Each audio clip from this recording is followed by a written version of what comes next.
Hello everyone, स्वागत है आपका हमारे प्यारे से चैनल बहन्स पढ़ाई में। मेरा नाम है शिखा और आज हम करेंगे अपना चैप्टर वेब एप्लीकेशन, वो भी बेसिक में। ठीक है, इसमें देखो एप्लीकेशन एप्लीकेशन क्या होता है भाई? एप्स होते हैं। क्या होते हैं? ऐप, वो भी वेब वाले, यानी कि जो वेबसाइट पे खुलते हैं। ठीक है, तो हमें वो सब चीजें पढ़नी है। इसमें 10-11 सेशंस है। आसान है, थोड़ा पहले वाला हल्का सा आपको पढ़ना पड़ेगा, बाकी सब में तो आप खुद भी बना बना के देख सकते हो, या फिर मेरा लेक्चर सुन लेना पूरा का पूरा।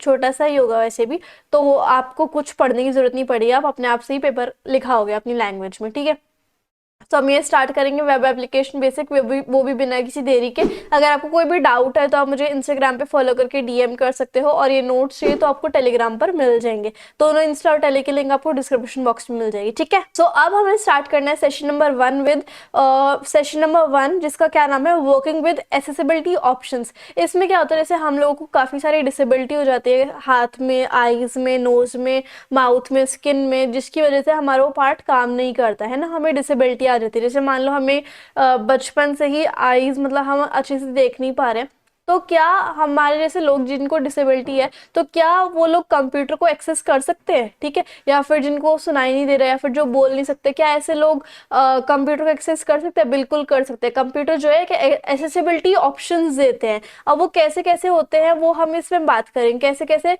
डिसेबल्ड जो पीपल होते हैं वो कैसे इन कंप्यूटर्स को यूज कर सकते हैं।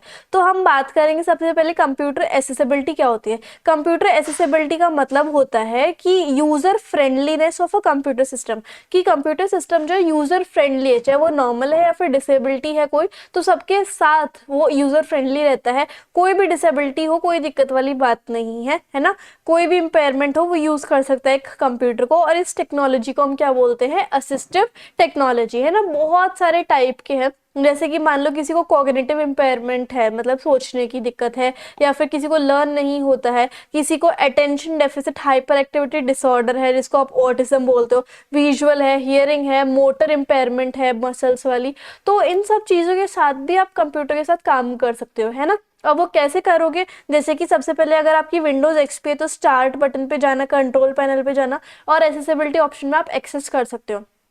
अब जब एसेसिबिलिटी ऑप्शन देखोगे ना, उसमें अलग अलग चीजें आएंगी। सबसे पहले तो कीबोर्ड के लिए सेटिंग्स आती हैं। कीबोर्ड में अब कौन कौन सी सेटिंग्स होती है? जैसे एक तो होती है स्टिकी कीज। स्टिकी कीज में क्या होता है कि जैसे मान लो जिन यूजर्स को फिजिकल डिसेबिलिटी है, वो क्या कर सकते हैं, वो स्टिकी कीज कंप्यूटर को कह देते हैं कि स्टिकी कीज जो कंप्यूटर वो एक तरीके से संदेश देती है कि अगर मान लो किसी ने ऐसे बार बार रिपीटेटिव स्ट्रेन किया, रिपीटेटिव स्ट्रोक किया, बार बार एक की को दबाया, है ना, तो वो आप कम कर दो, मतलब इग्नोर कर दो। अगर बार बार दबा रहे तो आप एक ही बार प्रेस करो। इस तरीके से वो कंप्यूटर को इंस्ट्रक्ट करती है। फिल्टर कीज क्या होती है? ये माइक्रोसॉफ्ट विंडोज का एक फीचर है। इसमें जो लोग रिपीटेड बार बार दबाते हैं किसी कीज को, तो वो क्या करते हैं, वो उस चीज को इग्नोर कर देते हैं। मतलब बेसिकली स्टिकी कीज और फिल्टर कीज एक तरीके एक ही जैसी है ना, जिससे कि जिन लोगों का हाथ कांपता सा है वो इजीली टाइप कर सके। उसके बाद टॉगल कीज भी एक एसेसिबिलिटी फंक्शन है कीबोर्ड का। वो इन लोगों के लिए होता है जिनको विजन की इम्पेयरमेंट होती है, जिससे हमें कभी कभी कम दिखने लग जाता है, या जिनको कॉग्निटिव डिसेबिलिटी है। तो टॉगल कीज अगर टर्न ऑन होंगी तो कंप्यूटर जो है, मान लो आपने कोई भी की को प्रेस किया कीबोर्ड की, तो एक साउंड रिफ्लेक्ट करती है, एक साउंड मतलब देती है, जिससे कि हमें पता चल जाता है कि कौन सी की हमने प्रेस की है। ठीक है, और साउंड टैब में क्या होता है, कोई भी की आप प्रेस करोगे तो उसके साथ साउंड आएंगी। जैसे कि इसमें देखो, साउंड टैब में से एक साउंड सेंट्री होती है, ये कीबोर्ड से अलग बता रही हूँ मैं। साउंड टैब में, है ना, एक साउंड आती है। साउंड सेंट्री में क्या होती है, जिन लोगों को ऑडिटरी इम्पेयरमेंट है, जिन लोगों को सुनाई अच्छे से नहीं दे पाता, तो फिर आपको दिखाई तो दे रहा है, तो क्या करेंगे, कंप्यूटर जो है वो बार बार एक टाइटल ब्लिंक करेंगे, जिससे कि आपको समझ में आ जाए कि कोई वार्निंग दी जा रही है, कोई साउंड क्रिएट हो रही है। और शो साउंड भी एक ऐसा एप्लीकेशन होता है जिसमें आप जो है, आपको इन्फॉर्मेशन विजुअली दिखा दी जाती है कि क्या चल रहा है कंप्यूटर पे। ठीक है, और एक होती है डिस्प्ले टैब। डिस्प्ले टैब में डिस्प्ले को रिलेटेड सेटिंग्स होती है, जैसे कि हाई कॉन्ट्रास्ट। जिनको विजन इम्पेयरमेंट है उनके लिए एक अलग से ही कलर चूज किए जाते हैं, साइज, फॉन्ट, टेक्स्ट का साइज थोड़ा अलग किया जाता है, कलर अलग किया जाता है, बैकग्राउंड अलग किया जाता है, ताकि वो व्यू अच्छे से हो पाए। जैसे अगर हम आंख बंद करते हैं और हमारे आगे अगर लाइट जल रही है इतनी बड़ी सी, तो हमें पता चल जाएगा कि हाँ यहाँ पे कुछ लाइट लाइट सी है। ऐसे ही कंप्यूटर पे भी एक अलग सी लाइट आ जाती है या फिर बैकग्राउंड कलर चेंज हो जाता है, जिससे कि हमें पता चल जाता है कि हम कहाँ काम कर रहे हैं। कर्सर ऑप्शन भी है। कर्सर ऑप्शन में क्या होता है, जो कर्सर का ब्लिंक रेट है, जैसे कि बड़ी तेज से हो रहा है या फिर बहुत धीरे धीरे हो रहा है, और उसका साइज बड़ा हो जाता है। नेक्स्ट देखो माउस टैप। माउस के भी बहुत सारे एक्सेसिबिलिटी ऑप्शन है। एक होता है माउस कीज। माउस कीज में क्या होता है, जिन लोगों को माउस चलाने में दिक्कत होती है उन लोगों के लिए ये ऑप्शन है कि वो कीबोर्ड में ही माउस लग जाता है, और वहां से ही वो न्यूमेरिक कीपैड से ही, जैसे वन जो है वो ऊपर वाला एरो, टू जो है वो नीचे वाला एरो, इस तरीके से वो माउस को यूज कर सकते हैं। जनरल टैब में देखो क्या क्या होता है, एक सीरियल कीज होता है। सीरियल कीज कैसा होता है, जिन लोगों को स्विच और जिन लोगों को कीबोर्ड और माउस दोनों पकड़ने में दिक्कत होती है, तो उनके लिए काफी सारे स्पेशल डिवाइसेस आते हैं, जैसे कि सिप, पफ, ब्रेथ स्विच, इस तरीके के। ठीक है, तो ये थे कुछ एसेसिबिलिटी फीचर्स की कंप्यूटर भी डिसेबिलिटीज के लिए बहुत सारे फंक्शंस हमें देता है, ताकि हम जो है कंप्यूटर को इजीली यूज कर पाए, हमारी डिसेबिलिटी किसी भी काम में हिंड्रेंस ना बने। ठीक है, अब हम पढ़ेंगे session number 2 which is networking fundamentals. Now networking fundamental. अब नेटवर्क क्या होता है, कंप्यूटर नेटवर्क जो है उसमें बहुत सारे कंप्यूटर्स जो है वो एक दूसरे के साथ कनेक्ट होते हैं। ठीक है, केबल्स के थ्रू, सैटेलाइट के थ्रू, जिससे कि बहुत सारे कंप्यूटर्स आपस में रिसोर्स शेयर कर सके और इंफॉर्मेशन शेयर कर सकें। ठीक है, अब नेटवर्क को कैसे डिजाइन किया जाता है, एक होता है पीयर टू पीयर या फिर P2P नेटवर्क बोलो या फिर आर्किटेक्चर बोलो। इसमें क्या होता है, इसमें network in which all computer have equal status. जैसे एक नेटवर्क है, उसमें सारे के सारे कंप्यूटर अटैच है, लेकिन सारे कंप्यूटर का स्टेटस एक जैसा है, एक ही जैसा काम कर रहा है, और सबके पास एक सीपीयू है, तो उसको हम पीयर टू पीयर कहते हैं। एक होता है क्लाइंट सर्वर आर्किटेक्चर नेटवर्क, जिनमें बहुत सारे कंप्यूटर अटैच होते हैं, लेकिन वो कंप्यूटर एक स्पेशल टास्क कर रहे होते हैं। जैसे फेसबुक कंपनी है, तो फेसबुक कंपनी के पास जितने भी कंप्यूटर्स होंगे वो सब फेसबुक के लिए ही काम करेंगे, अन्य कोई दूसरा काम वो नहीं कर सकते। So that is client server architecture या फिर क्लाइंट सर्वर नेटवर्क। अब टाइप ऑफ नेटवर्क तो हम बचपन से ही पढ़ते आ रहे हैं। सबसे पहले लोकल एरिया नेटवर्क यानी कि लैन, ये हमारे घरों में, स्कूल्स में, ऑफिस, लैब और ऑफिस मतलब कंप्यूटर लैब ऑफिस बिल्डिंग में होता है। एक होता है मेट्रोपॉलिटन एरिया नेटवर्क, ये जो है वो सिटी या फिर टाउन में लगे रहते हैं, वाईफाई टाइप या फिर नेटवर्क टाइप। एक होता है वाइड एरिया नेटवर्क, जो कि पूरे नेशनल बाउंड्रीज में, पूरे भारत में, रीजनल मेट्रोपॉलिटन एरियाज में ये होता है वाइड एरिया नेटवर्क। अब एडवांटेजेस क्या है नेटवर्किंग के, एक तो हम अपना डेटा शेयर कर सकते हैं, सेंड कर सकते हैं फाइल्स, स्प्रेडशीट दूसरे यूजर्स को। उसके बाद हम हमारे जो हार्डवेयर कंपोनेंट है, जैसे कि प्रिंटर, स्कैनर्स, ये भी हम शेयर कर सकते हैं।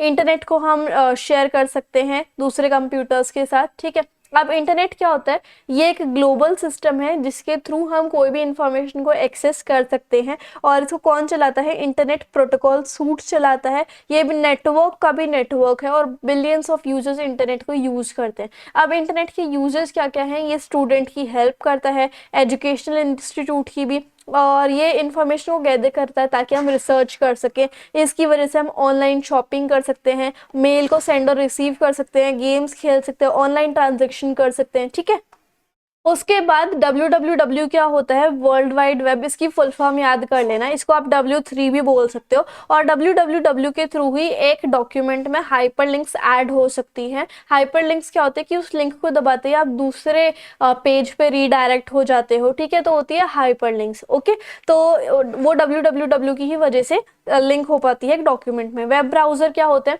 वेब ब्राउजर कुछ ऐसे ब्राउजर होते हैं जैसे गूगल, मोजिला फायरफॉक्स, इस तरीके के, जिस पे आप ब्राउज कर सकते हो। वेब सर्वर क्या होता है, एक ऐसे कंप्यूटर जिसके अंदर बहुत जितनी भी वेबसाइट्स है वो सारी की सारी स्टोर होती है पूरी दुनिया की। ठीक है, और इंटरनेट सर्विस प्रोवाइडर कौन होते हैं, जिसको आप आईएसपी भी बोल सकते हो। ये एक ऐसी ऑर्गेनाइजेशन होती है जो कि आपके फोन में, मोबाइल्स वगैरह में इंटरनेट को रिचार्ज कर देती है। इस तरीके से मॉडेम क्या होता है, ये एक टाइप का राउटर होता है जिसकी वजह से आपको सिग्नल्स, डिजिटल कंप्यूटर सिग्नल्स आने लग जाते हैं। अब types of common internet connectivity, किस किस तरीके से इंटरनेट कनेक्ट होते हैं, देखो वायर्ड भी होता है और वायरलेस भी होता है। एक डायल-अप टेक्नोलॉजी है, और डीएसएल है, केबल इंटरनेट एक्सेस है, 3G है, वाईमैक्स है, वाईफाई है। तो ऊपर वाले 3 वायर्ड है, नीचे वाले 3 वायरलेस है। इस तरीके से इंटरनेट की कनेक्टिविटी होती है। जैसे डायल अप कनेक्शन है, वो बहुत स्लो होता है, और बहुत सारे केसेस में ये तो ये बहुत ज़्यादा स्लो होते हैं बेसिकली, ठीक है। और डीएसएल की फुल फॉर्म देखो क्या होती है, डिजिटल सब्सक्राइबर लाइन। ये जो है इंटरनेट को प्रोवाइड तो करते हैं, लेकिन ये आपके लोकल टेलीफोन में आते हैं वायर्स की वजह से, ठीक है। केबल इंटरनेट एक्सेस क्या होता है, जिसमें आपके टेलीविजन की जो केबल होती है उसके थ्रू आप इंटरनेट एक्सेस कर पाते हो। 3G जो है उसकी फुल फॉर्म क्या है, थर्ड जनरेशन की फुल फॉर्म याद करके जाना, ठीक है। थर्ड जनरेशन ये आपके मोबाइल नेटवर्क्स, मोबाइल डिवाइसेस में नेटवर्क पहुंचाता है, जो कि आपने यूज भी किया होगा। वाईमैक्स क्या होता है, world wide interoperability for microwave access, जिसमें आप, ये भी एक टाइप का वायरलेस कम्युनिकेशन स्टैंडर्ड है, जिसमें सिटीज में भी पूरा का पूरा इंटरनेट फैल सकता है। और वाईफाई जो है वो एक पॉपुलर टेक्नोलॉजी है, जो कि आपके हर इलेक्ट्रॉनिक्स में आ सकता है, वायरलेस नेटवर्क, ठीक है। अब हम आते हैं सेशन नंबर 3 में, which is introduction to instant messaging. Instant messaging क्या होते हैं, जिसमें हम कम्युनिकेट कर सकते हैं इंटरनेट की वजह से टेक्स्ट की फॉर्म में, ठीक है। और ये सेंडर से जाता है मैसेज और रिसीवर तक पहुंच जाता है। अब टाइप ऑफ इंस्टेंट मैसेजिंग दो टाइप के होते हैं, या तो कोई ऐप होगा या फिर आप वेब बेस्ड भी कर सकते हो। ऐप जैसे कि आपके फोन्स में हो सकता है, आईपैड्स में हो सकता है, जैसे गूगल टॉक हो गया, Yahoo messenger, Skype, Windows live messenger, Rediff ball etcetera. और वेब बेस्ड में क्या आएगा, जैसे कि जो आपकी ब्राउजर्स वगैरह जिसके थ्रू आप मैसेजिंग कर सकते हो, जैसे Internet Explorer, Mozilla Firefox, Google Chrome, Bing वगैरह, ये सब चीज़ें, ठीक है। और इसमें देखो और कौन कौन से वेब बेस्ड होते हैं, वीबो, मीबो होता है, Yahoo messenger for web, MSN web browser, IMO, इस तरीके से। इंस्टेंट मैसेजिंग के फीचर्स वगैरह क्या होते हैं, वैसे आप इसमें इंस्टाग्राम, फेसबुक वगैरह भी लिख सकते हो, क्योंकि वो एक एप्लीकेशन बेस्ड है, ठीक है। अब इसमें इंस्टेंट मैसेजिंग की फीचर्स क्या लिख सकते हो, कि आप टेक्स्ट कर सकते हो एक पर्सन से दूसरे पर्सन तक एसएमएस के जैसे ही, ऑडियो कॉल कर सकते हो, वीडियो कॉल कर सकते हो, फाइल ट्रांसफर कर सकते हो, ठीक है। डॉक्यूमेंट्स, स्प्रेडशीट, डॉट DOCX वाली audio files, video files, message history भी आप रख सकते हो फ्यूचर रेफरेंस वगैरह के लिए। और इंस्टेंट मैसेजिंग सॉफ्टवेयर अगर आप यूज़ करो तो आपके पास एक मैसेज अकाउंट होना ज़रूरी है। जैसे आप इंस्टाग्राम पे अगर चैट करते हो तो आपके पास अकाउंट होना ज़रूरी है। तो अब हम बात करेंगे session number 4, chatting with the contact, यानी कि गूगल टॉक से आप चैटिंग कैसे कर सकते हो। आप मुझे कमेंट सेक्शन में बताना कि आपने कभी गूगल टॉक का देखा है, मतलब लोगो, या फिर आपने कभी यूज़ किया है। तो गूगल टॉक भी एक इंस्टेंट मैसेजिंग, जो अभी मैंने आपको ऊपर पढ़ा, वो एक सर्विस है जिसमें आप टेक्स्ट और वॉइस कम्युनिकेशन दोनों कर सकते हो, जो कि गूगल ने ही बनाया हुआ है, ठीक है। ये फ्री है, एप्लीकेशन ही एक तरीके के, और वेब बेस्ड भी है, दोनों दोनों है, ऐप की तरीके से भी आप यूज़ कर सकते हो और वेब बेस्ड भी, ठीक है। और एक आपको जीमेल अकाउंट चाहिए होगा ताकि आप गूगल टॉक जो है वो यूज़ कर सको, है ना। अगर आपके किसी कॉन्टैक्ट या फिर फ्रेंड जो कि गूगल टॉक पे होंगे, और उसके आगे अगर ग्रीन ग्रीन डॉट दिख रहा है, तो दैट मीन्स वो ऑनलाइन है और आप उससे बात कर सकते हो। कुछ रूल्स होते हैं, जैसे कि आपका मैसेज शॉर्ट होना चाहिए, टू द पॉइंट होना चाहिए, आपको इंट्रोड्यूस करना है अगर वो आपको नहीं जानता सामने वाला, तो है ना। और उसके बाद आप उससे पूछ सकते हो कि हम क्या बात कर सकते हैं, आप बिजी तो नहीं हो, इस टाइप से। और आपको अपना मैसेज टाइप नहीं करना चाहिए अपर केस, मतलब सारे कैपिटल लेटर्स यूज नहीं करने, क्योंकि ये बहुत रूड लगता है, ठीक है। और आपको टाइम देना चाहिए लोगों को ताकि वो रिस्पॉन्ड कर सके। अब हम बात करेंगे सेशन नंबर 5 की, which is creating and publishing web pages, blog पे मैंने काफ़ी काम किया है, तो आप मुझे बताना आपने ब्लॉग पे या फिर ब्लॉगर वगैरह पे ब्लॉग्स बनाए हैं इस तरीके से। ब्लॉग क्या होता है, जैसे जिनको कम टेक्निकल नॉलेज है या फिर बिल्कुल ही नहीं है, वो एक डायरी, ऑनलाइन डायरी यूज़ कर सकते हैं, जिसको आप ब्लॉग कह सकते हो। और आपकी वेब पेजेस या फिर डायरी जो है, ऑनलाइन पर्सनल डायरी, वो कोई भी पढ़ सकता है बेसिकली। अगर वो रैंक हो जाती है गूगल पे तो वो इजीली सब लोग पढ़ सकते हैं। आप wordpress.com पे अपनी वेबसाइट या ब्लॉग बना सकते हो, ब्लॉगर पे, blog.com पे, वीबली पे, और ब्लॉगसम पे भी बना सकते हो। वर्डप्रेस एक फ्री वेब सर्विस है, जिसकी वजह से आप बहुत सुंदर सुंदर ब्लॉग्स या फिर वेबसाइट बना सकते हो। उसके अंदर बहुत सुंदर सुंदर थीम्स होती है, जिसकी वजह से आपका वेब पेज, वेबसाइट या फिर ब्लॉग बहुत सुंदर लगेगा, है ना। अब आप वर्डप्रेस में कैसे अकाउंट बनाओगे, उसके लिए कुछ स्टेप्स लिखे हुए हैं, जो कि हमें नहीं करने हैं, वो जस्ट आपके प्रैक्टिकल में आपके हो जाएंगे। और कैसे आपको पोस्ट बनानी है, उसके भी कुछ स्टेप्स लिखे हुए हैं, वो भी आपका एक प्रैक्टिकल पार्ट है, हमें सिर्फ थ्योरी पार्ट करना है। अगर ऑफलाइन में आपको ब्लॉग बनाने हैं तो फिर उसके लिए आपके पास कुछ ऑप्शन है, जैसे कि Qumana, Windows Live Writer, BlogDesk, BlogJet, MarsEdit. यहाँ पर आप ऑफलाइन ब्लॉगिंग भी कर सकते हो, ठीक है। Now session number 7 which is online transaction. Online transaction क्या होती है? जब भी आप कुछ खरीदते हो या फिर कोई प्रोडक्ट खरीदते हो या फिर कोई सर्विस आप अवेल करते हो, तो उसके बदले में आप इंटरनेट के थ्रू पेमेंट करो, फास्ट स्पीड में, लो रिस्क ऑफ थेफ्ट में, कन्वीनियंस में ऑनलाइन ट्रांजेक्शन करो, तो उसको हम ऑनलाइन पेमेंट या फिर ऑनलाइन ट्रांजेक्शन कहते हैं। ठीक है, अब बहुत सारी ऐसी वेबसाइट है जहाँ पर आप ऑनलाइन ट्रांजेक्शन करते हो, जैसे कि IRCTC यानी कि Indian railway catering and tourism corporation. यहाँ पर से आप फ्लाइट बुक कर सकते हो, ट्रेन टिकट्स बुक कर सकते हो। फ्लिपकार्ट से आप कोई भी प्रोडक्ट बाय कर सकते हो। ईबे से आप क्या कर सकते हो, अब तो बुक्स वगैरह होती है, बुक्स वगैरह सेल एंड बाय कर सकते हो। रेड बस जो है आप बस टिकट बाय कर सकते हो। ऑनलाइन शॉपिंग जो है उससे आप क्या कर सकते हो, बहुत सारी शॉपिंग कर सकते हो, वो भी ऑनलाइन पेमेंट के साथ। ऐसी सिचुएशन में ऑनलाइन शॉपिंग बहुत यूजफुल है। कैसी सिचुएशन में? जब हमारे पास ज़्यादा टाइम ना हो मार्केट जाने का, है ना, और visiting a store is more expensive. एक स्टोर में विजिट करना बहुत ज़्यादा एक्सपेंसिव पड़ता है, और ऑनलाइन प्रोडक्ट जो है वो हमें सस्ते में मिल जाता है। ठीक है, और एक ऐसा प्रोडक्ट या फिर सर्विस जो लोकल मार्केट में अवेलेबल ना हो, तो हम ऑनलाइन बुक ऑनलाइन जो है वो कर सकते हैं। ठीक है, इंटरनेट सिक्योरिटी की अब हम बात कर सकते हैं। इंटरनेट सिक्योरिटी वो भी ये एक ब्रांच है कंप्यूटर सिक्योरिटी की, जो कि इंटरनेट से रिलेटेड है। इसका ऑब्जेक्टिव ये होता है कि जैसे हमारे इंटरनेट पे काफ़ी सारे थेफ्ट, हैकिंग, फिशिंग, ये सारी चीज़ें जो है वो आती रहती है, अटैक्स होते रहते हैं, तो उनके लिए रूल्स एंड मेजर्स को देखना। ठीक है, अब सिक्योरिटी के लिए बेस्ट प्रैक्टिसेस कौन सी? एक तो अपना स्ट्रॉन्ग पासवर्ड रखे, जो कि हर 2-3 हफ्ते में चेंज करते रहे। एनक्रिप्शन सॉफ्टवेयर रखे। इस सॉफ्टवेयर से क्या होता है, आपके मैसेजेस वगैरह कोई अनऑथराइज्ड पर्सन नहीं पढ़ सकता। आपको कभी भी अपना यूजर नेम और पासवर्ड शेयर नहीं करना चाहिए, या फिर सेव नहीं करके रखना चाहिए। अपनी पर्सनल इन्फॉर्मेशन शेयर नहीं करनी चाहिए। अपडेटेड एंटीवायरस रखना चाहिए, और एंटी स्पाईवेयर सॉफ्टवेयर भी। अपने ब्राउजर की कुकीज़ को फ्रिक्वेंटली क्लियर करते रहना चाहिए। ऑपरेटिंग सिस्टम को अच्छा से रखना चाहिए, और एप्लीकेशंस जो है वो अपडेटेड रखनी चाहिए।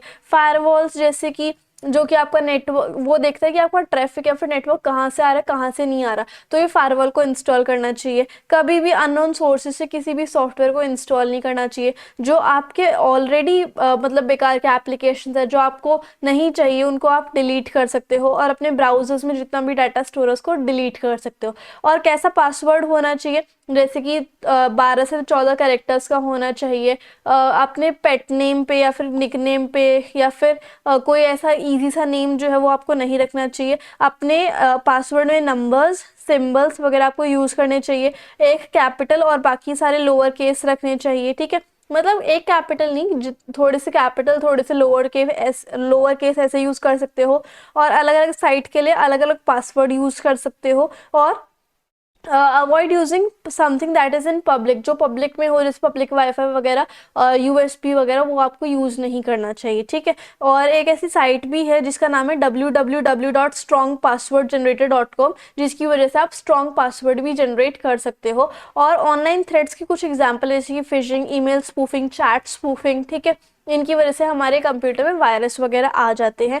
अगर आप अल्फा न्यूमेरिक और स्पेशल कैरेक्टर्स लाते हो अपने पासवर्ड में, तो वो ईजी टू क्रैक नहीं होगा। So that's why it is always suggested कि आप जो है अल्फा न्यूमेरिक और स्पेशल कैरेक्टर्स का जरूर यूज करो, है ना। तो इस तरीके से, ठीक है। उस now session number 9 is maintain work place safety, कि जिस भी ऑफिस में, जिस भी जगह आप काम कर रहे हो, वहाँ पे कैसे सेफ्टी बनाए रखें। ठीक है, तो कभी भी एक ऑर्गेनाइजेशन में या फिर कहीं पे भी कुछ भी हो सकता है। अर्थक्वेक आ सकता है, फ्लड आ सकते हैं, छत गिर सकती है, या फिर फायर लग सकती है, XYZ कुछ भी हो सकता है। तो वहाँ पर एम्प्लॉयज तो काम कर रहे हैं ना, उनको कैसे सेफ्टी मेंटेन की जा सके। ठीक है, तो सबसे पहले तो फायर सेफ्टी रूल्स ऑर्गेनाइजेशन में सेट करने चाहिए। ठीक है, फायर एस्केप प्लेन्स हर एक लेवल पे होनी चाहिए, कि कहीं पे भी अगर आग लगती है तो उससे कैसे बचा जाए। रेगुलर ड्रिल्स करवानी चाहिए, एक एक्सपीरियंस कराना चाहिए लोगों को, कि मान लो सच में आग लग गई है और हमें कैसे कैसे बचना है उससे, तो ऐसी ड्रिल्स करानी चाहिए। स्मोक अलार्म्स हर जगह लगने चाहिए, ताकि सबको पता चल जाए कि आग लग गई है ना। नो स्मोकिंग जोन बनाना चाहिए। ठीक है, और उसके बाद हर एक इक्विपमेंट के लिए सेफ्टी जो है वो मेंटेन करके रखनी चाहिए, टेकन केयर रखनी चाहिए,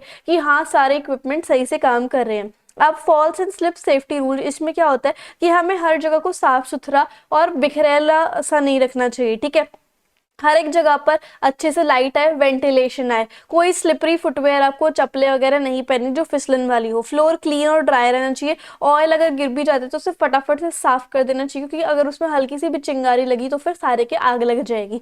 अब आते हैं हम इलेक्ट्रिकल सेफ्टी रूल्स पे। यहाँ पर क्या होता है, जो इलेक्ट्रिकल इक्विपमेंट हैं उनको ऑलरेडी अप्रूव होने चाहिए किसी रिकॉग्नाइज्ड ऑर्गेनाइजेशन से, ठीक है। वर्कर्स को ट्रेन करना चाहिए कि कैसे उन्हें इलेक्ट्रिक इक्विपमेंट जो है अच्छे से हैंडल करने हैं, ठीक है। अगर कोई डिजार्ड है या फिर हजार्डियस इलेक्ट्रिकल इक्विपमेंट है तो उसे फटाफट से रिप्लेस करवाना चाहिए, ठीक है। और उसके बाद जो हीट निकाल रहे इक्विपमेंट उनको इलेक्ट्रिकल इक्विपमेंट से दूर रखना चाहिए। Next is first aid. First add क्या होता है, ये एक लाइफ सेविंग एड होता है। जैसे मान लो हमें कहीं पे भी चोट लग जाए तो उससे जब तक हमें प्रॉपर मेडिकल केयर नहीं मिल जाती उससे पहले हमें उसे इंजर्ड जो होता है उससे को थोड़ा बहुत एड कर देना चाहिए, ताकि जब तक उसे प्रॉपर मेडिकल केयर नहीं मिल जाती तब तक वो ढंग से फंक्शन कर पाए उसकी बॉडी, ठीक है। Some rules of first aid. First aid के क्या रूल्स होते हैं कि इंजर्ड को थोड़ा काम फील कराओ, कि वो काम रहे, उसको पैनिक करने की जरूरत नहीं है, उनको वार्म रखो ताकि अगर वो शॉक में है तो वो ठीक हो जाए। और do not move the victim in case of back और नेक इंजरी। अगर कोई कमर की या फिर नेक इंजरी है तो उसको मूव नहीं करना चाहिए, ठीक है। उसके बाद ऑक्यूपेशनल हैजार्ड। ऑक्यूपेशनल हैजार्ड क्या होता है कि अगर आप कहीं पर काम कर रहे हो, ऑक्यूपेशन में हो अपने, और वहां पर अगर आपको कोई बीमारी हो जाती है, फिर कोई एक्सीडेंट हो जाता है, कोई हैजार्ड हो जाता है आपके साथ, तो उसे ऑक्यूपेशनल हैजार्ड कहते हैं। और कौन कौन से हैजार्ड हो सकते हैं, physical hazard, chemical, biological, behavioural, radiological, ergonomic hazard. ये सारे हैजार्ड जो वो ऑक्यूपेशनल हैजार्ड कहलाते हैं। अब हम बात करेंगे अपने लास्ट सेशन की, which is session number 10, prevent accident and emergency. कि कैसे कैसे हम अपने एक्सीडेंट्स को और इमरजेंसीज को प्रिवेंट कर सकते हैं, रोक सकते हैं। एक्सीडेंट एक अनप्लान्ड इवेंट होता है, हमें नहीं पता होता ये होने वाला है, और हमें कुछ भी अनवांटेड चीज जो है हमारे साथ हो जाती है जो हम कभी चाहते नहीं है। अब एक्सीडेंट भी अलग अलग टाइप के होते हैं, जैसे कि जहाँ पर हम काम करते हैं वहीं पर एक्सीडेंट हो जाए, कहीं गिरने से, स्लिप होने से, फायर से, इंडस्ट्रियल इलनेस हो जाए, या फिर road traffic accident, clinical accident, sports related accident, ये सारे एक टाइप के एक्सीडेंट हैं। अब हम एक्सीडेंट को हैंडल कैसे कर सकते हैं, इनको बहुत केयरफुली हैंडल करना पड़ता है, ठीक है। हम किसी दूसरे के ऊपर ब्लेम नहीं लगा सकते कि आपकी वजह से हुआ है। तो हर एक ऑर्गेनाइजेशन को एसओपी फॉलो करना चाहिए, मतलब कि एक टाइप का कोड ऑफ कंडक्ट फॉलो करना चाहिए कि अगर कोई एक्सीडेंट हो भी जाता है तो हमें उसके साथ क्या क्या करना चाहिए, कैसे कैसे सेफ्टी मेजर्स लेने चाहिए। सेफ्टी मेजर्स होने चाहिए ताकि एक्सीडेंट ना हो, ठीक है। मेडिकल टीम को फटाफट से बुलाना चाहिए अगर कोई इंजरी हो जाती है, अलर्ट रहना चाहिए, और ड्रिल्स करानी चाहिए। इमरजेंसी क्या होती है, ये एक अनएक्सपेक्टेड सिचुएशन होती है जिसमें हमें फटाफट से एक्शन लेना पड़ता है, और एक्शन वगैरह करने होते हैं, अटेंशन लाना पड़ता है, उसको हम इमरजेंसी कहते हैं। इमरजेंसी एक ऐसी सिचुएशन होती है जो एम्प्लॉयज को डरा देती है, कस्टमर या फिर पब्लिक को डरा देती है, ऑपरेशंस गड़बड़ा जाते हैं, उनको शट डाउन करना पड़ता है, एनवायरमेंटल या फिर फिजिकल डैमेज होता है। अब कितने टाइप की इमरजेंसीज होती हैं, chemical pills, extreme heat wave आ जाए, डॉट आ जाए, पेंडेमिक आ जाए, टेररिस्ट अटैक हो जाए, फायर आ जाए, फ्लड आ जाए, थंडरस्टॉर्म आ जाए, या फिर कोई गैस वगैरह, केमिकल वगैरह लीक हो जाए, इस टाइप से होती है, ठीक है। Some type of emergencies that require evacuation. अब इवैक्यूएशन अभी हम आगे पढ़ेंगे क्या होता है, तो इवैक्यूएशन के टाइम पे कौन कौन सी इमरजेंसीज आती है वो हम देखते हैं, ठीक है। जैसे fire, explosion, flood, earthquake, hurricane, tornado, toxic material release, civil disturbance, work place violence, ये सब चीजें। अब एक और सेशन है हमारा, session number 11, which is protect health and safety at work. की सेफ जो वर्क है वहां पर सेफ्टी कैसे रखी जाए और हेल्थ कैसे बचाई जाए, ठीक है। एक तो हम देखेंगे कि हैजार्ड क्या होता है। हैजार्ड मतलब कि कोई ऐसी चीज, कोई ऐसा स्रोत जिसकी वजह से हमें हार्म पहुंच सके, डैमेज पहुंच सके, हमारी जान जा सके, ठीक है। अब ऐसे कैसे हो सकता है, कुछ कौन से सोर्सेज होते हैं हैजार्ड के, फिजिकल हो सकते हैं, केमिकल भी, बायोलॉजिकल और मैकेनिकल भी। अब इवैक्यूएशन क्या होता है, ये एक ऐसा प्रोसेस होता है कि अगर कोई भी इमरजेंसी आती है या डिजास्टर आता है तो हमें उस जगह को खाली करना पड़े, ठीक है। तो हर कंपनी को एक इवैक्यूएशन पॉलिसी बनानी चाहिए जिसमें उन्हें मैंडेटरी करना चाहिए कि एक जगह हमारे पास ऐसी होगी कि अगर कोई भी डिजास्टर आता है, कोई भी इमरजेंसी होती है तो हमारे एम्प्लॉयज फटाफट वहां चले जाएं, ठीक है। फ्लोर वाइज प्लान होने चाहिए कि यहाँ पर कैसे असेंबल पॉइंट बनेगा, यहाँ पर कैसे असेंबल पॉइंट होगा, और ड्रिल्स वगैरह होती रहनी चाहिए। अब एक हेल्दी लिविंग कैसे जी सकते हैं हम, हेल्दी लिविंग जो है वो लास्टिंग इम्पैक्ट छोड़ती है एक इंडिविजुअल के ऊपर, जिससे वो हेल्दी इन्वायरमेंट को एंजॉय कर सकता है घर पे भी और वर्क प्लेस पे भी। तो पीपल का हेल्दी रहना बहुत ज़रूरी है। और हेल्दी लाइफस्टाइल कैसे होगा, हमें अच्छे से खाना चाहिए, हेल्दी खाना चाहिए, फिजिकल एक्टिविटीज़ करनी चाहिए, स्ट्रेस को मैनेज करना चाहिए, हमारा हेल्दी माइंड होना चाहिए, अच्छे से सोना चाहिए और गोल्स हमें सेटअप करने चाहिए। ठीक है, तो इस तरीके से हमारी जो पूरा चैप्टर है वो फाइनली खत्म होता है। आई होप आपको मेरा पढ़ाया हुआ और वीडियो काफ़ी अच्छी लगी होगी। इंस्टाग्राम एंड टेलीग्राम पे ज़रूर फॉलो कर लेना। So if you like the video and the explanation then please do like, share, comment and subscribe the channel. Thank you so much.